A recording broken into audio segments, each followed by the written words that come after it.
Perkenalkan, nama saya Karyati Mahar.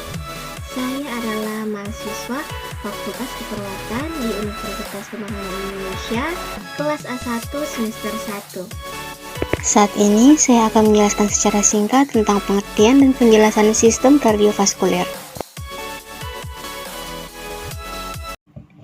Sistem kardiovaskuler merupakan organ sirkulasi darah yang terdiri dari jantung, komponen darah, dan pembuluh darah yang berfungsi memberikan dan mengalirkan suplai oksigen dan nutrisi ke seluruh jaringan tubuh yang diperlukan dalam proses metabolisme tubuh.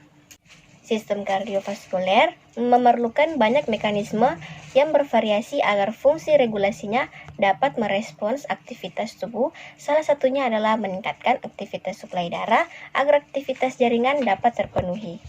Pada keadaan berat, aliran darah tersebut lebih banyak diarahkan pada organ-organ vital seperti jantung dan otak yang berfungsi memelihara dan mempertahankan sistem sirkulasi itu sendiri.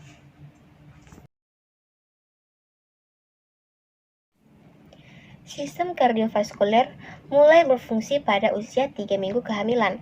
Dalam sistem kardiovaskuler, terdapat pembuluh darah terbesar yang disebut angioblas. Angioblas ini timbul dari A. mesoderm atau splagnicus dan choroiconik, B. merenkim atau yolk sac dan tali pusat, C. dan dapat juga menimbulkan pembuluh darah dan darah. Dalam awal perkembangannya, yaitu pada minggu ketiga, tabung jantung mulai berkembang di splagnicus, yaitu antara bagian perikardial dan IEC dan atap katup kuning telur sekunder. Tabung jantung pasangkan memujur endotel berlapis saluran. Tabung-tabung membentuk untuk menjadi jantung primordial. Jantung tubular bergabung dalam pembuluh darah di dalam embrio yang menghubungkan tungkai, karian dan yolk sac membentuk sistem kardiovaskuler purba. Pada janin, proses peredaran darah mulai melalui plasenta. Jantung sebagai pusat sistem kardiovaskuler terletak di sebelah rongga dada, sebelah kiri, yang terlindung oleh costea, tepatnya pada mediastinum. Untuk mengetahui denyutan jantung, kita dapat memeriksa di bawah papila mamea 2 jari setelahnya. Berat pada organ dewasa sekitar 250 dan 350 gram. Hubungan jantung dengan alat sekitarnya yaitu: pertama, dinding depan berhubungan dengan setrum dan cartilago costalis setinggi costa 3-1. Kedua, samping berhubungan dengan paru dan facies mediastilis. 3. Atas setinggi torakal 4 dan cervical 2 berhubungan dengan aorta pulmonalis, bronkus dextra dan bronkus sinistra. 4. Bagian bawah berhubungan dengan diafragma.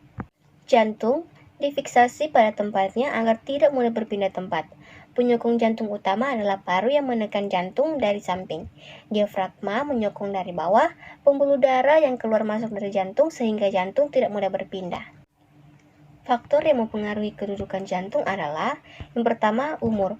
Pada usia lanjut, alat-alat dalam rongga toraks termasuk jantung agak turun ke bawah. 2.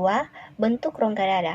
Perubahan bentuk tora yang menetap menahan batas jantung menurun sehingga pada asma toraks melebar dan membulat. 3. Letak diafragma. Jika terjadi penekanan diafragma ke atas, akan mendorong bagian bawah jantung ke atas. 4. Perubahan posisi tubuh. Proyeksi jantung normal dipengaruhi oleh posisi tubuh. Demikianlah materi tentang sistem kardiovaskuler ini saya sampaikan, semoga bermanfaat. Selamat datang di Universitas Pembangunan Indonesia Manado, yang terletak dekat dengan kawasan bisnis Bahu Mall Manado. Tempatnya di Kelurahan Bahu, lingkungan 3 Manado, sangat strategis di pusat kota Manado.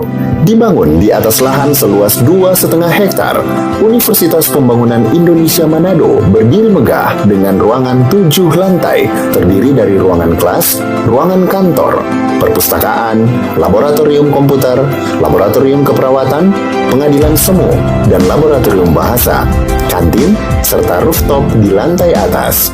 Universitas memiliki 6 fakultas dengan program studi, yaitu Fakultas Pertanian, Prodi Agribisnis, Fakultas Hukum, Prodi Hukum, Fakultas Teknik, Prodi Teknik Elektro dan Teknik Sipil, Fakultas Ilmu Sosial Ilmu Politik, Prodi Ilmu Politik, Fakultas Sastra, Prodi Sastra Inggris, Fakultas Keperawatan, Prodi Ilmu Keperawatan, dan Profesi Nurse.